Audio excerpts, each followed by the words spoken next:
Analysis now from retired four-star General Jack Keane. General, thanks for coming in. First of all, I want to ask you about the confidence. Do you think there is confidence that they can pinpoint that this chemical weapons drop came from Assad forces? Yeah, they've got high confidence. They've got witness testimony on the ground, observing aircraft above, explosions after that.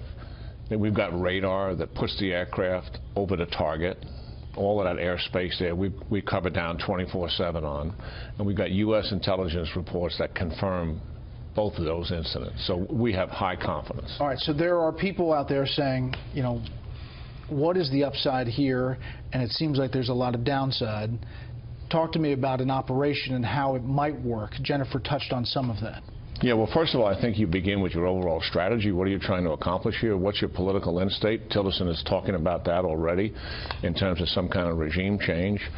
This military operation will certainly reduce his capacity to continue to do operations like this. That means air power, and further define air power infrastructure. What is that? He's got about 6 operational airfields that Assad uses. His infrastructure to support air power are not the obvious, just the airplanes and the runways, but they are fuel storage, ammo depots, spare parts and maintenance warehouses. We would take all of that out at those 6 airfields. From Tomahawk missiles in the Navy, not air-to-air, like... It would be standoff cruise missiles delivered from surface and subsurface ships. We would not have to fly a single airplane into Syria. We would not have to deal with Russian missile defense or Syrian missile defense. It'd take it right off the issue. We would not have to have any air-to-air confrontation with Russian airplanes. Take that confrontation off the table. So what we're doing is a pretty clean operation. We could actually take down all 6 airfields with all those targets because of our capability, Brett, in one night. Whether we would do that or not remains to be seen. Right, but where the policy goes from there, I guess Jennifer mentioned we do have U.S.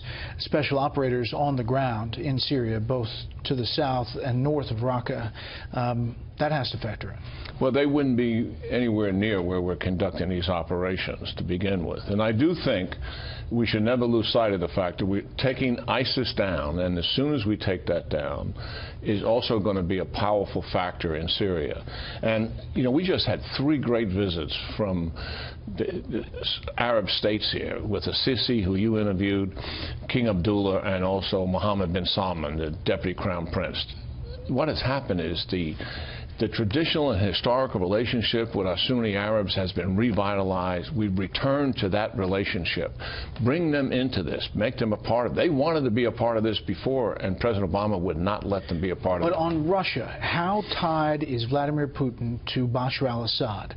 Or is he okay if Assad goes away after some negotiation? Yeah, he would likely not want to see him go, but he would give him up to maintain the Alawite infrastructure. The Iranians are a little closer invested personally in Assad, so there could be some tension over that.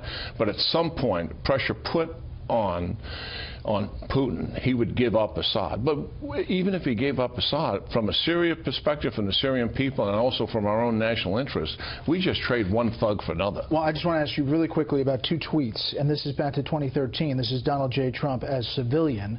August, if Obama attacks Syria and innocent civilians are hurt and killed, he and the U.S. will look very bad. September 5th, the only reason President Obama wants to attack Syria is to save face over his very dumb red line statement, do not attack Syria, fix USA. Obviously, he was in a different position then than he is now, but clearly he campaigned on a different foreign policy stance if this is what actually happens. You know, I think, you know, what is happening to him is, I think it happens to most people who go into that office.